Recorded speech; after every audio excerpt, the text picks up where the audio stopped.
super bionda. Te una volta fai come me, guarda, ormai la testa matta anche tu. Siamo simili, vero? Terry Zinno, Sì, a Cantiamo siamo Napoli. veramente simili. Buonasera a te, tutto lo staff di Cantiamo Napoli e tutti coloro che ci seguono da casa. Una volta mora, una volta bionda, una volta rossa, proprio come me, camaleontiche. Però ho preso l'abitudine ad essere bionda.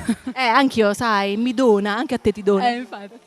Ascolta Terry, come stai? Dopo tanto tempo di attesa qui a Cantiamo Napoli, la tua nuova canzone, come si chiama? Dacci il titolo.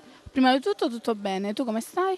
Io a gonfie vele, dai, devo dire, nonostante faccia caldo, però comunque ci teniamo in forma, in allenamento e lavoriamo sodo. Questo è l'importante. Allora, il brano che vado a presentare si intitola Fuoco nel cuore, tra l'altro è anche il titolo del mio lavoro discografico, uscito da quasi un anno ormai. E il brano è stato scritto da me, arrangiato da Antonio Lardi. Ricordo che il mio lavoro discografico Fuoco nel cuore lo possono acquistare tramite la Zeus Record sui vari digital store e i migliori negozi specializzati. Mi raccomando, ha già detto tutto lei, quindi acquistate il suo nuovo album. E adesso invece buona estate anche da parte tua, Terry Zinno. Ci salutiamo con questo Cantiamo Napoli!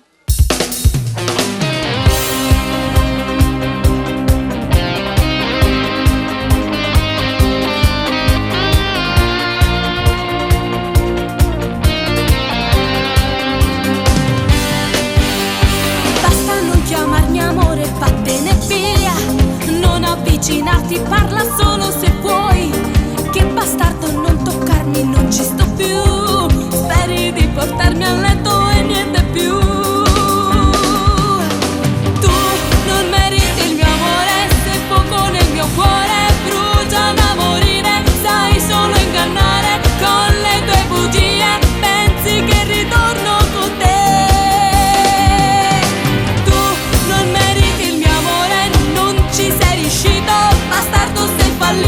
Fuori dal mio cuore, basta per favore, non voglio vederti mai più, stai lontano da me, da me. Tu non hai capito proprio niente di me, io ti ho amato tanto adesso non ci sto più.